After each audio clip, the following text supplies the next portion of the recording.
Bagian ini akan membahas tentang teknik-teknik melakukan atau membuat tinjauan pustaka. Teknik-teknik tinjauan pustaka, ada beberapa proses yang harus dilalui dalam melakukan tinjauan pustaka. Berikut adalah ringkasan langkah-langkah melakukan tinjauan pustaka. Pertama, peneliti atau penulis pemula bisa melakukan pencarian dengan mengidentifikasi beberapa kata kunci terkait topik, tema, variabel penelitian yang sudah tersedia, gitu ya.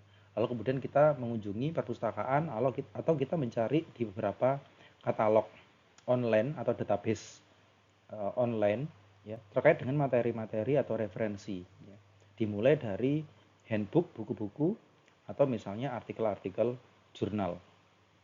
Selanjutnya kita temukan ya atau kita cari setidaknya 50 hasil penelitian ya, yang melibatkan artikel, riset, buku-buku, ensiklopedi ya, atau misalnya book section yang terkait dengan topik penelitian tersebut. Lalu kita melakukan pembacaan sepintas dari berbagai kumpulan referensi tersebut. Lalu kemudian dengan bahasa sendiri kita kemudian tulis ulang. Kita melakukan penulisan. Apa tujuannya? Dengan kita menuliskan, kita melakukan perekaman agar informasi-informasi itu menjadi pengetahuan umum yang dimiliki oleh peneliti atau penulis. Mulailah dengan bahasa atau struktur yang tidak terlalu sistematis, gitu. Tidak perlu mengecek atau berfokus pada ejaan atau misalnya struktur kalimat yang efektif ya. Tulis saja terlebih dahulu gitu ya. Nanti akan ada perbaikan ketika kita membaca kembali apa yang sudah kita tulis ya.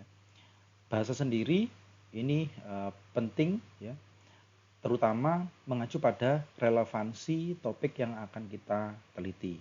Lalu kemudian kita perlu menilik atau meninjau atau membaca ulang lagi referensi-referensi yang kita gunakan sebagai tinjauan pustaka.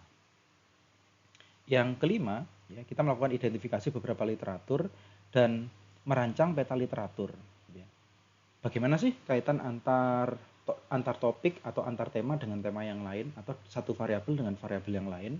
Apakah dari berbagai literatur itu, ya, ternyata satu variabel itu dipengaruhi atau diprediksi oleh berbagai variabel penyebab yang lainnya. Nah, kita perlu kemudian membuat satu peta literatur. Ya. Kaitannya dengan peta, maka kita perlu melakukan namanya visualisasi. Peta literatur itu merupakan sejenis gambar visual yang menampilkan pengelompokan literatur berdasarkan topik penelitian. Lalu kemudian kita melakukan ringkasan dari beberapa artikel yang paling relevan. Sehingga di akhir saatnya membuat tinjauan pustaka yang komprehensif dengan menyusun secara tematis atau berdasarkan konsep-konsep penting yang ingin kita sampaikan kepada pembaca. Ingat bahwa kemudian penulisan tinjauan pustaka itu tidak difokuskan untuk kepentingan peneliti sendiri ya, atau misalnya supervisor, tapi juga berusaha untuk menyampaikan kepada pembaca mana hal-hal penting dan mana yang menjadi inti dari apa yang ingin kita kaji.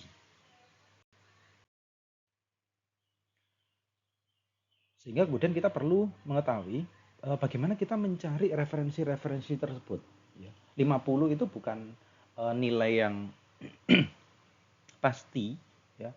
Sebaiknya lebih besar atau lebih banyak daripada 50 itu lebih baik, ya. Mengingat bahwa kita bukanlah orang pertama yang meneliti tentang satu topik tersebut, gitu ya.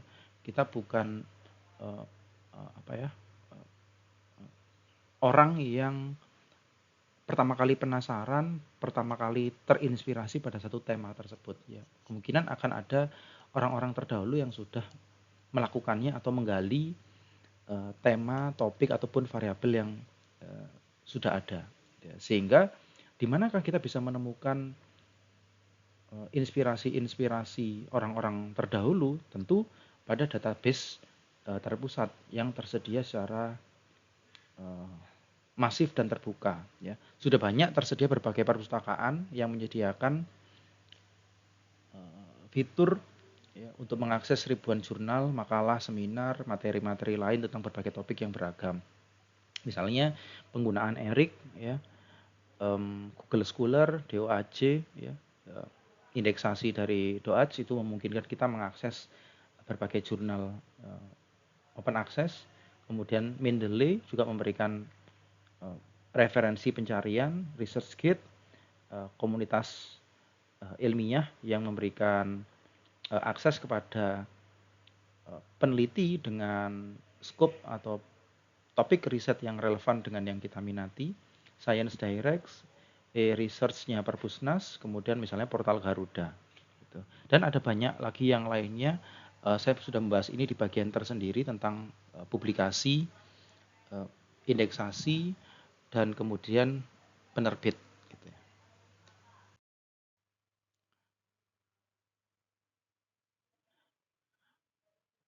Nah, ada beberapa cara untuk memprioritaskan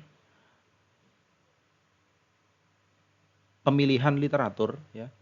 Yang pertama adalah kita mempelajari bagaimana sintesis umum dari literatur yang tersedia jika ingin meneliti topik tertentu ya. Namun belum tahu dari mana dan bagaimana memulainya, kita beralih pada artikel-artikel ilmiah yang diterbitkan oleh jurnal-jurnal nasional atau internasional kenamaan karena kredibilitasnya yang tinggi. Jadi kemudian kita cari terlebih dahulu satu topik itu sebenarnya ada nggak sih rujukan yang paling ampuh atau yang paling handal atau yang paling kredibel. Dilihat dari mana? Dari jumlah sitasi artikel itu didapatkan ya selama kurun waktu sekian tahun. Artinya apa? Kalau semakin banyak satu artikel itu disitasi, maka artikel itu memberikan dampak yang besar untuk perkembangan ilmu pengetahuan selanjutnya. Gitu ya.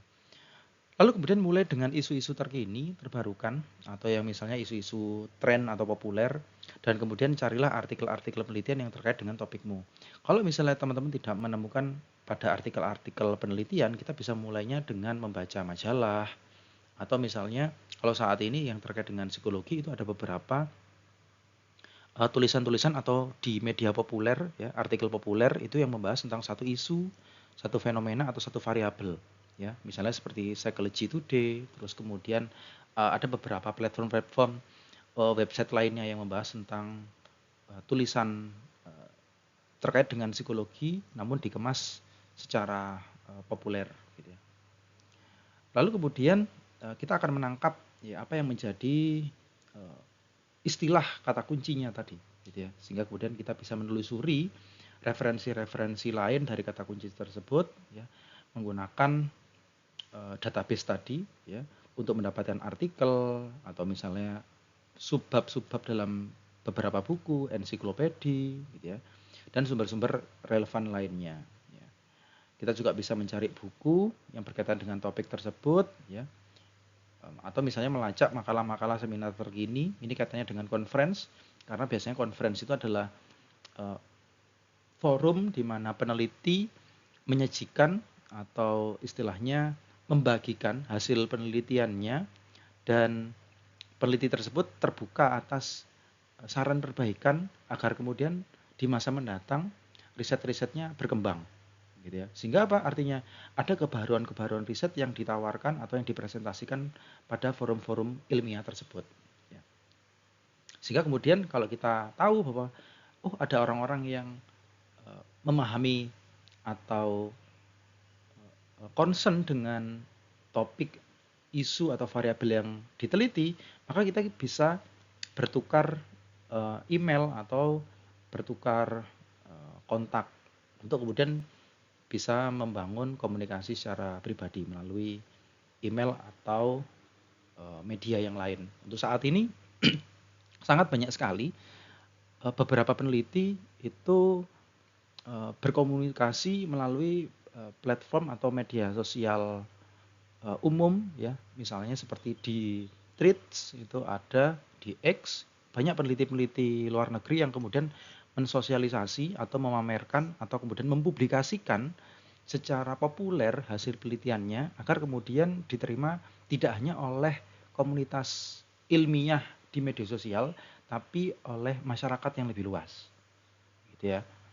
Nah, sehingga kemudian akhirnya muncul banyak meme-meme ya yang berkaitan dengan satu bidang ilmu, nah, gitu. Itu sangat menarik. Gitu ya. Seperti halnya ResearchGate itu juga salah satu media sosial yang saya tangkap sebagai pertukaran informasi antar peneliti, baik itu pada bidang yang sama atau bidang yang berseberangan atau multidisiplin keilmuan. Ya, berbagai website itu juga menyediakan bahan-bahan yang berguna untuk tinjauan pustaka. Teman-teman perlu mempelajarinya secara hati-hati agar memperoleh artikel yang benar-benar berkualitas. Nah, ini kaitannya dengan artikel yang berkualitas artinya apa? Dia telah memenuhi kualitas-kualitas atau proses validasi dari orang yang ahli melalui tahapan peer reviewer. Gitu. Untuk secara teknis bagaimana mencari, menggunakan dan kemudian mengaplikasikannya dalam tinjauan pustaka, nanti kita akan lakukan ini di kelas. Silakan jika ada pertanyaan, teman-teman berikan komentar atau diskusi di tempat yang sudah disediakan di bawah ini.